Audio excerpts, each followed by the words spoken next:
اجازت لیتی ہوں ایک چھوٹی سی بریک. Welcome back.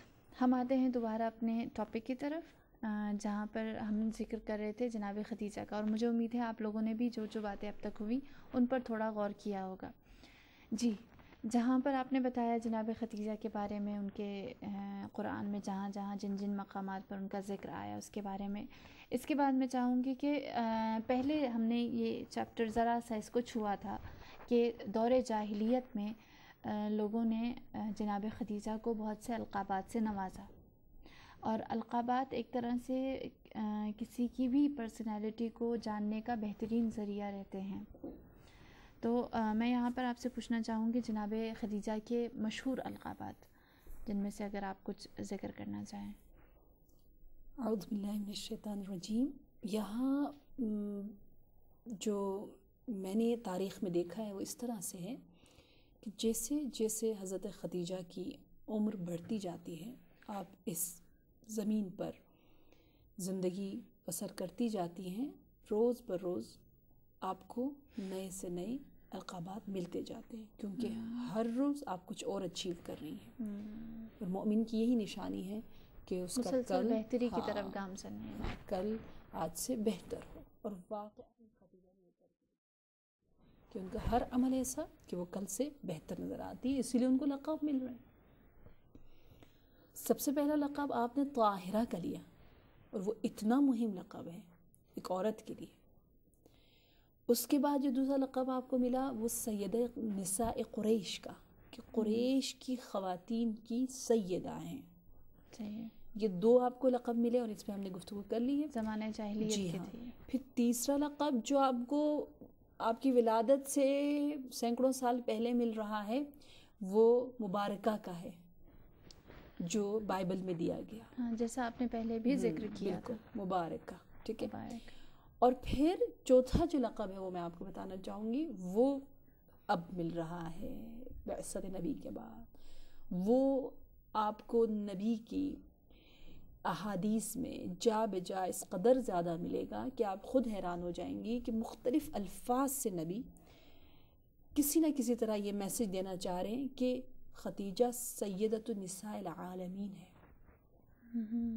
خدیجہ سیدۃ النساء العالمین ہے. جس طرح سے فاطمہ تھی, جس طرح سے مریم تھی, جس طرح سے آسیہ تھی. تو حدیث یوں ہے, سادات نساء العالمین اربع, نساء العالمین کی سیدات جو ہیں وہ 4 ہیں. صرف 4 کو چنا, وہ بھی اس دنیا میں نہیں, وہ بھی جنتیوں میں افضل ہے. وہ نساء اہل جنت کی چنی ہوئی, جنت میں جہاں ہر کوئی نیک, حسین, جمیل, کمال پر جو شخص فائز ہوگا وہی تو انٹر ہو سکے گا, جا سکے گا. اور وہاں پہ بھی اگر آپ چننا شروع کر دیں, چن کے صرف آدم سے خاتم تک صرف 4 ہستیوں کو چنیں تو ان میں ایک خدیجہ شامل ہے. تو یا نبی یوں فرما رہے ہیں, یا نبی کہہ رہے ہیں خیر و افضل امہات المؤمنین.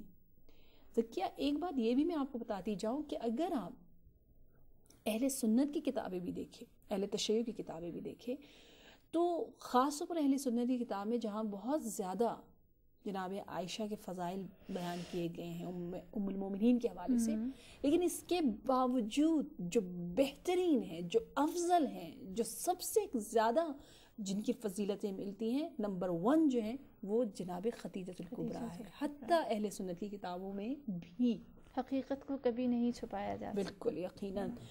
تو نہ صرف احادیث بلکہ زیارت کے ذریعے بھی تو بہت سا درس ملتا ہے, آپ کو پتہ ہے نا, زیارت نامہ جو جا کے جی ہاں جی ہاں قبور پہ پڑھی جاتی ہے. صحیح.